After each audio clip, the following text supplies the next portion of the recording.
Hello and welcome to my channel. My name is Rochelle, and one of the things that I've been trying to do in 2025 is to accomplish more in 12 weeks than a lot of people accomplish in an entire year. I'm doing that via the framework of the 12-week year, which is a book that you can find linked in the description if you want to check it out yourself. It's available at libraries. I read it through the Libby app myself so that I could access this information, and I highly recommend that you check it out as well. Basically, what the 12-week year is a framework in which you set yourself 1 to 3 goals, and within those goals, you set yourself tactics.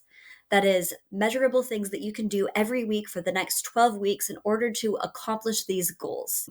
One of the things that it sets up in the 12-week year is the goal of dreaming big, of trying to figure out what it would look like to actually do an entire year's worth of work in 12 weeks.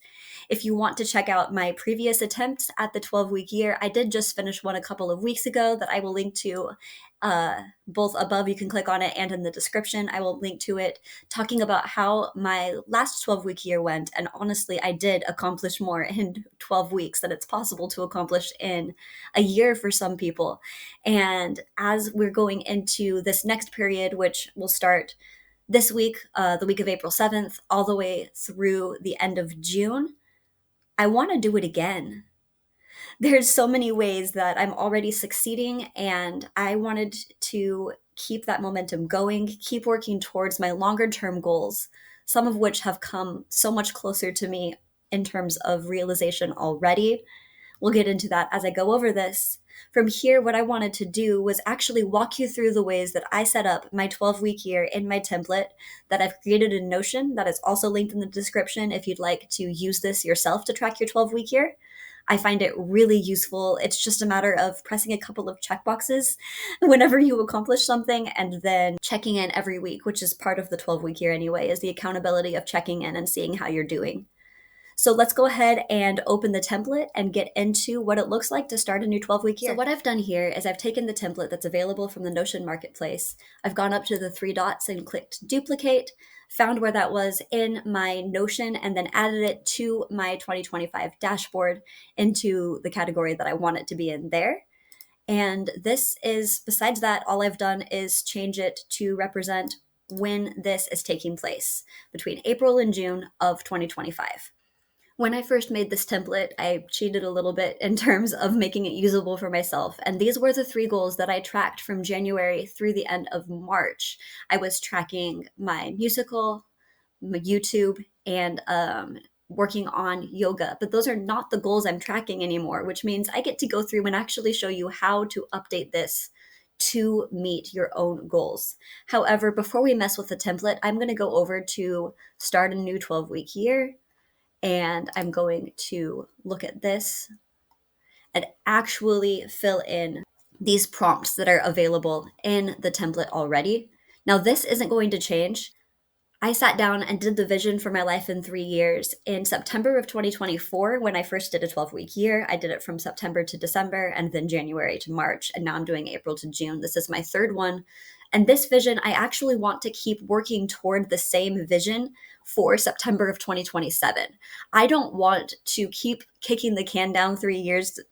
I want to see how I'm progressing toward these specific goals. So what I'm going to do is write down specifically what my vision for my life in 3 years was, as it is in my 12-week year journal that I keep separately whenever I want to work on this. Like at night, I do a better job handwriting, and I find that having the combination of a Notion template that I can use on my computer and just check things off and have the data easily available, as well as a place that I can do deep thinking without any distractions, is a great combination for me. So I will be back once I have typed this up. All right, I've gotten my vision typed up, just what was in my journal, onto the page. It's really interesting to keep coming back to this as 6 months has passed since I wrote it. I have already done one reading of Going Viral 101. That was part of my last 12-week year. My YouTube channel obviously is not monetized yet. You can tell that by my follower count. but I am working on that. I have my Notion templates that are made and I've created videos about them. What's interesting to me is when I made this, I had about 1,200 followers on Medium, and as of this morning, I had 2,977. So I'm getting really close to this 3,000 people. If you want to follow my stuff on Medium, I'll go ahead and link that in the description as well. I tend to write about the same things that I post about on YouTube, but if you'd like to read it instead of watch it, that's available to you for productivity tips, writing tips, and whatever I feel like writing about sometimes. I am not particularly good at niching down. I've worked through my wrist injuries, and so I can actively train. This was before I even went to an occupational therapist. I wasn't sure what the problem was or what it would mean. I have since worn a splint for 12 weeks and then worked to get back my mobility. I don't have any new skills yet, but I am to actively training, which is exciting. And this obviously is just ongoing, spending quality time with my kids and planning family activities. I just don't want to lose sight of that. If I do find success elsewhere, there's still my family that I care about that matters to me. Then I had some financial goals, mostly involving creating an emergency fund and rainy day funds. That's, if you don't know the software You Need a Budget or YNAB, it is basically a digital envelope system where you can allot your money to different categories without having to have different bank accounts. I've been using it since 2016. It has totally changed my financial life. I will link to that as well in the description.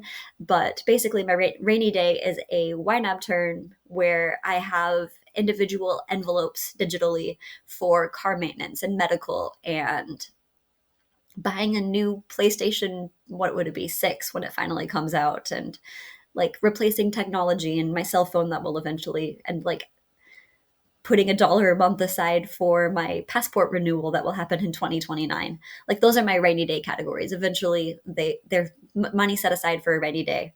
And I have them, but they're not always at their maximum. I have goals of like put aside this much per month, and once you reach this target, like for our medical, of course it's our maximum out of pocket for the family, that is going to be my medical category maximum, and I have not been there in a long time. I have a car that I got last year that I want to pay off. I do contribute 10% of my income to my retirement fund right now. I don't want that to stop, even though everything's a disaster right now. And we are working towards 6 months of cash available. Depending on how you count, we are at about 3 or 4 months right now. We're getting there, and it's kind of really cool. And then one new state or province and one new country. I've actually, a fun fact about me is I've been to more countries than I have states, US states, despite living in the US. But to be fair, Oregon is the size of the UK, so it's a little difficult. But I would love to visit a state I've never been to or a province I haven't been to. Quebec is on my list. Alberta is on my list eventually. I would love to go see Banff. And a new country, I would love to go to South America at some point. Argentina is somewhere that I would love to visit, and I speak enough Spanish that would be interesting. So, yeah, that is my vision for my life in 3 years. So now it's time to do my other prompts, and these I haven't done at all yet. I actually have to think. So, again, I'm going to disappear, come back, and we'll talk through it. All right, we've done it. I went through all of the prompts. I have quite a long journal entry here now, so we'll just go through it relatively quickly to get an idea for what it's like to fill out this pre-commitment. I do like going back to these throughout the course of my 12-week year to see what I thought my plans were versus how it actually turned out. A lot of times I'm pleasantly surprised at just how much I've been able to accomplish, and I'm hoping that will be the same for this. So starting with my commitments, I'm totally in limbo right now. I actually have been putting off starting this new 12-week year because there's a chance that I'm going to be taking on full-time work. There's a chance I won't. I don't know, and I'm not in control of what happens there. I've done the best I can to get this job. I would love it, and now it's out of my hands. So if I do, I know I'm going to have a lot less time, and I actually changed my goals for this 12-week year, knowing that there was a chance that I wouldn't have as much time. If you've been watching my last 12-week year series, you know that I was teasing that I might be working on a formatting course where all of my time spent on YouTube was going to contribute to my ability to create that formatting course well. But for now, because I do not know what my schedule will look like, what my energy levels will be like, how much free time I'm going to have, I'm putting that to the side for now. The nice thing about this 12-week year, or one of the many nice things about this 12-week year, is that I don't feel like that goal is going to be neglected forever. I'm only setting it aside until June 30th. That's all I'm promising myself, is that it doesn't need to be a focus until June 30th. I have other things I can focus on in this. So this uncertainty means that the goals that I've created for myself are not as audacious, is that the word? As perhaps they could have been, as much as I know it's possible to be. There's a chance that I could just own these, we'll see. But beyond that, I do have at least one book that I need to edit for a freelance client because while if I do accept this full-time job, I'm going to stop taking on new freelance clients. I do believe in committing to the work that I agreed to do and finishing those projects up in my free time. I like to read for fun anyway, so I'll just use that, and have my songwriting class I need to stay somewhat involved in. I am going to be gone for a week at the end of this month, beginning of next month. And then by the end of this 12-week year, I'm going to have a middle schooler. My kid will graduate 5th grade and my other one 3rd grade. And my older one also has a birthday at the end of June. So we'll be planning a party for that. Last year she got a trip. This year she gets a party. So we need to actually plan it. So yeah, that's my commitments. It's not super busy, but it could be. It's so complicated and it made me put off making this video until the Wednesday of this week, but whatever. This is where I'm at, and I wanted to create something that was going to work regardless of if I am taking on more work or not. Especially because, like, taking on more work is going to be in alignment with my financial goals. Just because I was working freelance, it doesn't mean that I'm failing if I go back to a field that I love. Doing this work for a 9 to 5, a 40-hour-a-week job is just some security that I think would be really useful to have right now. And it doesn't mean that I failed. I've actually just hit 10 years since I started my freelance business last week, which is longer than a lot of freelance businesses last anyway. Anyway, my best bet, I thought, in terms of reviewing my schedule was to create 2 plans. If I do have full time work, I need to go back to doing my creative work at night after my family's gone to bed. I am a night owl more than a morning person. I do my best creative work at night. After dinner, I'm usually a little catatonic. I have some like blood sugar issues that like I end up just falling half asleep into a chair after I finish eating. I don't know. But I then, once everyone's in bed, I get some energy back and I do feel ready to do creative work again. And I did this for a long time. When I was working a 9 to 5, I would do all of my creative work after everyone else has gone to bed. Another opportunity that I have if I am working a regular schedule and can't fit my creative goals into the daytime is when my daughter is at gymnastics. I love to go to the gym, go to the parent viewing area, set down my laptop and work in this environment that I love. I'm a gymnast myself, and the background noise is perfect for my ADHD brain, and I can focus there as long as I, bring probably headphones if I'm working on music. I also have Sundays. I like to commit Sundays to resetting myself, focusing on the week ahead. I was a churchgoer growing up. I'm not anymore, but I still treat Sundays as a day of spiritual rest and healing. I treat cleaning as a like restorative act, and then like look, it's my time to reflect, go inward, and all of that. And it's when I've been making my 12-week year review videos anyway. I'll probably want to keep doing that. And then I also, one of my goals is related to the Artist Way. If you want, you can check out my video of my first week review of the Artist Way, which is mostly me being frustrated, but that's how this is planned to start. You can check that out here. I've been getting up at 6:40 to do my morning pages. If I get up at 6:15, I can have time for morning pages as well as time to do one of the other prompts, my homework for the week, or notate some songs for 15 minutes, something before my real work day starts, before my kids are awake. If I don't have full-time work, my schedule is fairly open. I'm going to have my songwriting class. I'm going to have those novels I already talked about, and I'm probably going to be looking for more work in addition to those because I would need the money in that case. But the way that I tend to handle my schedule when I am freelance is I rely on my intuition. I do what's called following the dopamine, where I trust that I'm going to want to do everything on my to-do list eventually. And that's tends to be true. I love my job. I love editing. I also love my creative projects. And so I lean in hard to whatever I'm feeling that day as long as I don't have a deadline that's coming up. Sometimes I would devote an entire week to just 12-week year work. I did that the first time I notated a song. I spent like 12 hours on the song over the course of the week and did very little else. But I was teaching myself how to notate, and I wanted to fully immerse myself in that experience. And then other weeks, like this past week, I've just thrown myself into paid work and ignored my creative work because it was itching, is how I describe it. It was a project that was nagging at me. I wanted it done, so I finished it. and I want to take advantage of momentum. And that usually means deep dives rather than time blocking over a day. I look at my schedule and I think about what I have to do, and then I trust myself to time block that over the course of a week or 2 weeks in order to line up how I'm feeling with what I need done. So, yeah, if my schedule does remain entirely flexible, I think I would benefit from the same deep dive, come out, take some air, and deep dive into something else. It's just how my brain works. While I try to keep just a little bit of a minimum baseline going on, kind of like a snowball debt payment, but for my workload, where I give minimum payments to most things and then all my extra time and focus and energy goes into one. It's not the way that the people in the 12-week yearbook recommend it, but I have ADHD and I have to work in the way that makes sense to my brain, and that's what makes sense to my brain. So let's talk about what my goals are. My first goal for the 12-week year is to finish the accompaniments for 8 more of the songs in my musical Going Viral 101, get them to my orchestrating collaborator.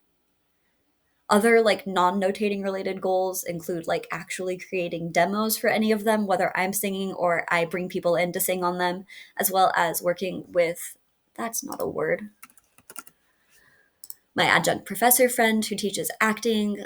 She has my libretto right now and is hopefully going to read it sometime in the next 12 weeks, and we can talk about what that means.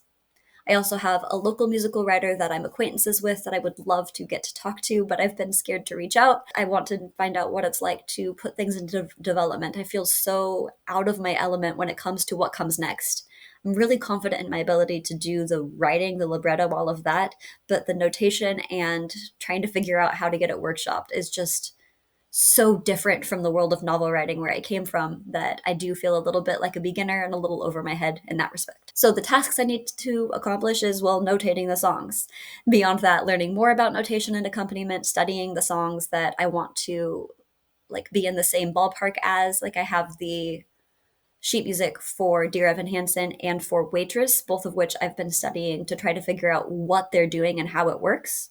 Working on this explainer document I have about my choices for my collaborator. It's like 4,000 words of these are the songs I want to be like. Here's what I was thinking. Here's the motifs I worked in. Some thoughts about the total overall sound because I'm only notating piano, but I don't expect it to be on piano by the time that he's done with it.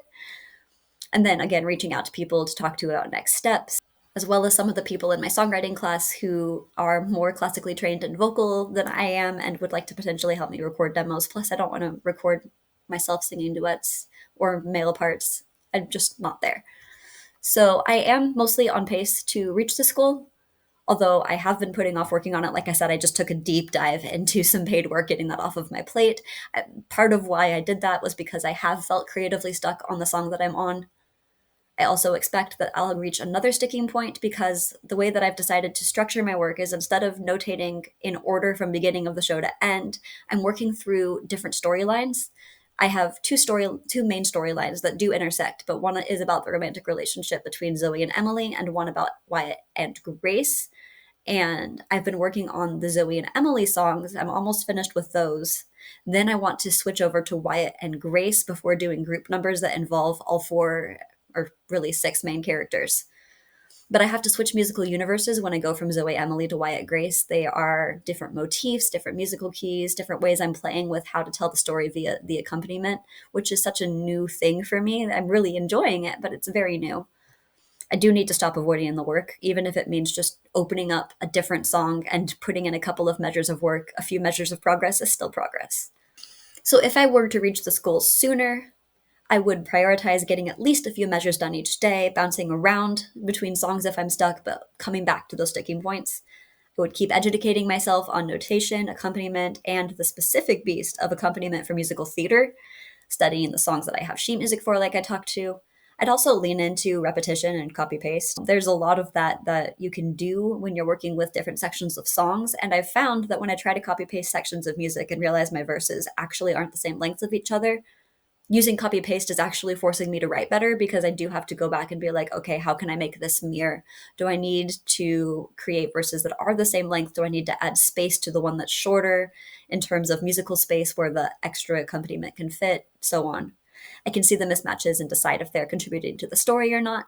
So yeah, that is my first goal. I want to actually get some notating done. 8 songs in 12 weeks feels a lot, but I do have like some tricks up my sleeve where I can count some reprises. Like I have a song called Make the Connection, and then I have Make the Connection Reprise, which is just one A section that has the same melody. And so I could really copy paste that and call it two songs. So I do have some tricks up my sleeve if 8 feels too hard, but I do really want to start getting this done, which would be so nice. I only have 3 done right now, so 8 more would bring me to 11 out of the 19 songs completed, which isn't all of them, but is a lot more than I have done now.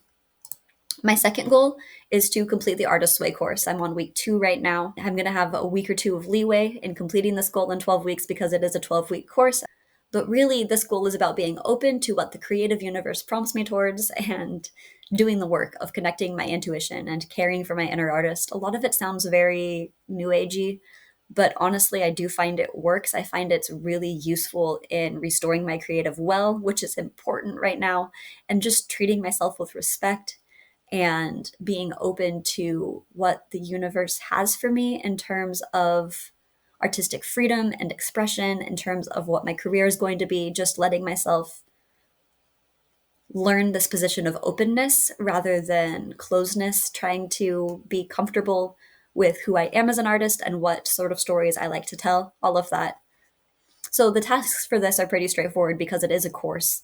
Do the weekly reading, complete at least 50% of the tasks each week, which is what it recommends. It doesn't say you have to do all of them, just do at least half of them. Create an unscripted YouTube video each Friday that is going to be my weekly review. Track it in Notion. I did get a really wonderful 12-week year tracker that I did not create that I'm using to track it, as well as in my copy of The Artist's Way, do my morning pages, my affirmations, and keep taking myself on artist dates. I will reach this goal if nothing changes. I've continued to make progress. I feel like I'm already starting to receive some of the dividends of doing this work. There is a little bit of mourning that she's actually asking you to do as you start this process, but there's also some restoration. It's reminding me of some important lessons. I know that I will hit dips in my momentum as I work through this, but I also think overall it's a goal I'm already on track for. It's just important to me, and I wanted it to be part of my 12-week year. There's no such thing as reaching this goal sooner because I'm not going to rush the process. The soonest I can finish it is week 11, I think, if I'm counting right.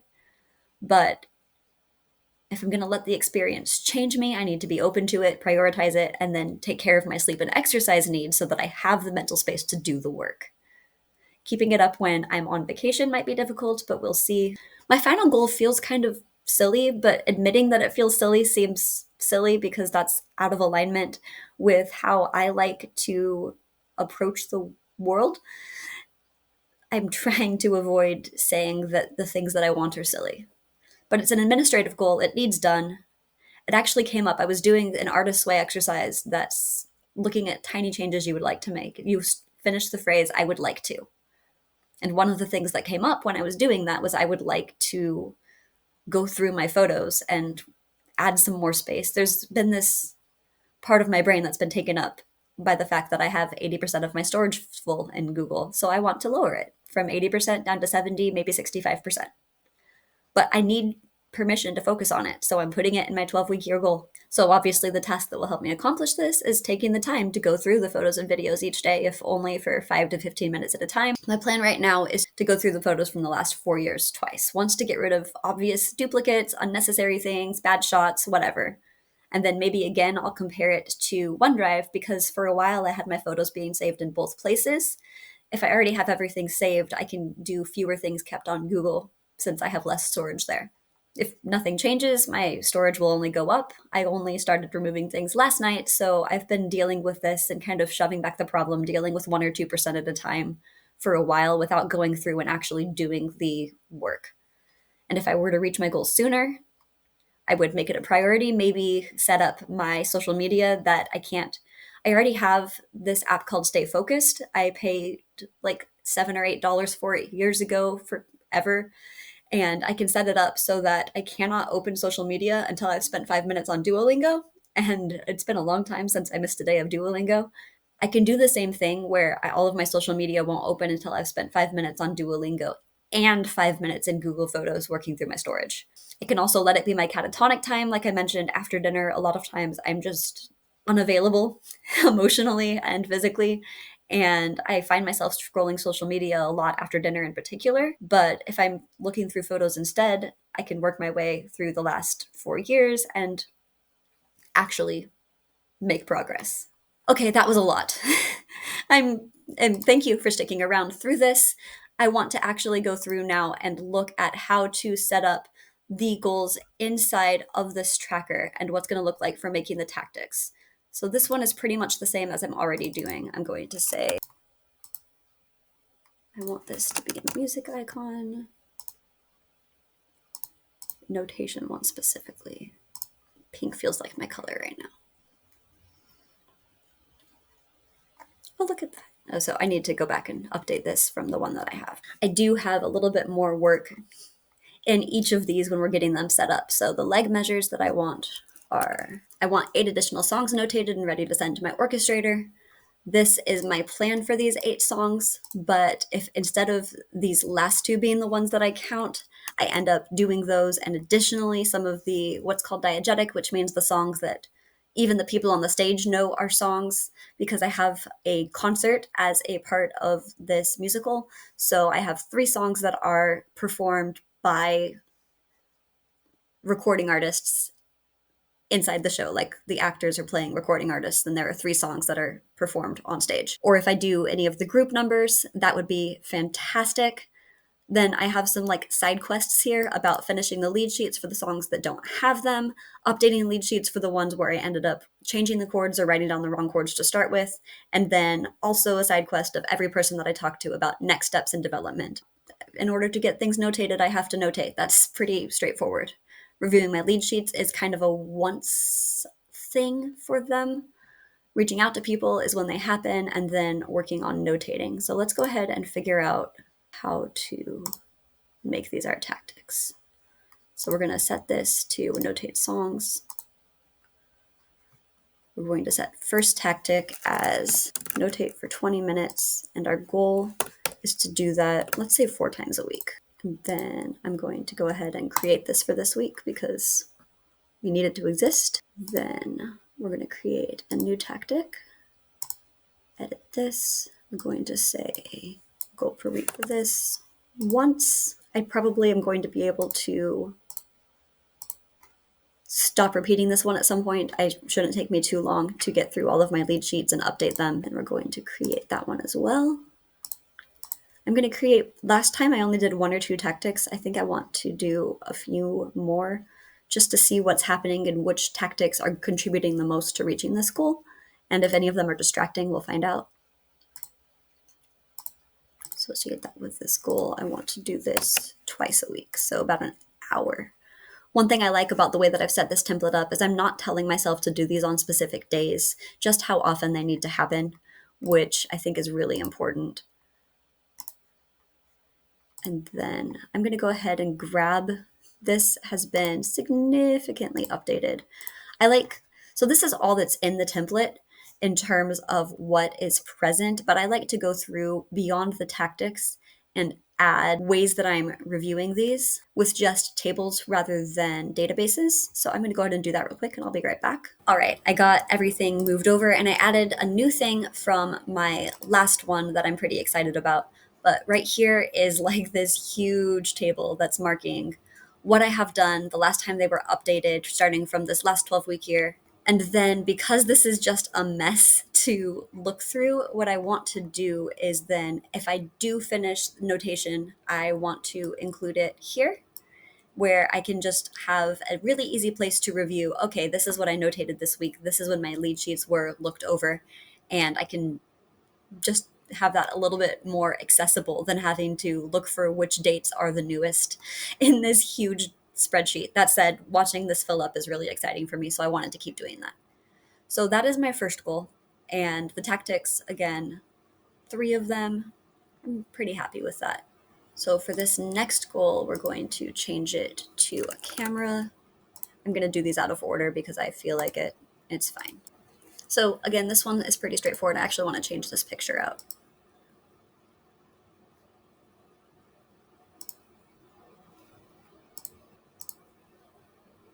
That one's cool. So the table I'm going to make for this one, I think, is going to be week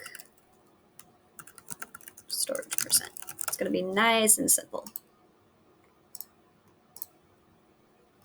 So week 0, our storage percent, I want to say is 80. I'll double check that. Oh dear, it's worse. We're at 85.1% of our storage used. So then we'll have just week 1, week 2. This will help us track our milestones in addition to our tactics. But now we're going to go ahead and update this tactic.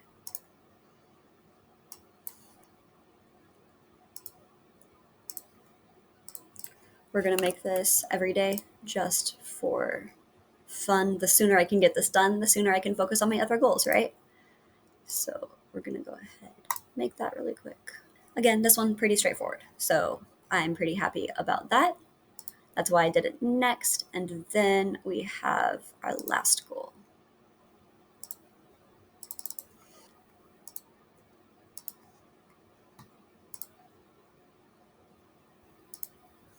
I think I like this picture because it's an artist, but it's also like filling in the little spaces, which feels like I'm doing this.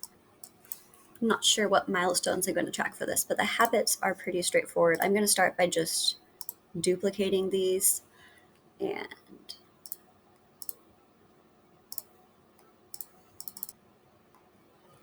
we're going to do this once per week, complete the reading.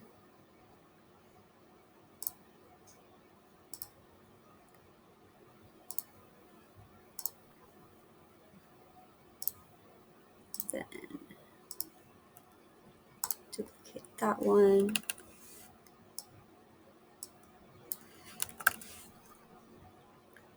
I want to do this, say, 5 times a week. That should get me to like 50%, I want to say. And my last one was make my video.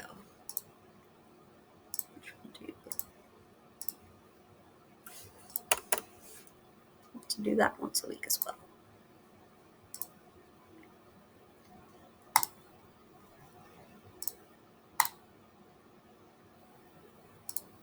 So there we go. Those are my goals. I don't think I'm going to track this separately because I do have another Notion template that is tracking my Artist's Way course. So now if I go back to the tracker, I should make this pink too. This seems like I've made it into a pink here. There we go. Now everything matches. We have my tactics for the week, my percent. I like to include here average percent complete because when I'm reviewing my tactics, the goal is to be hitting 85% on these. So yeah, that is my 12-week year set up. I will be checking in hopefully on Sunday about how my first week went. Also, I want to change this picture. Let's do a pretty sheet music one. That's motivating.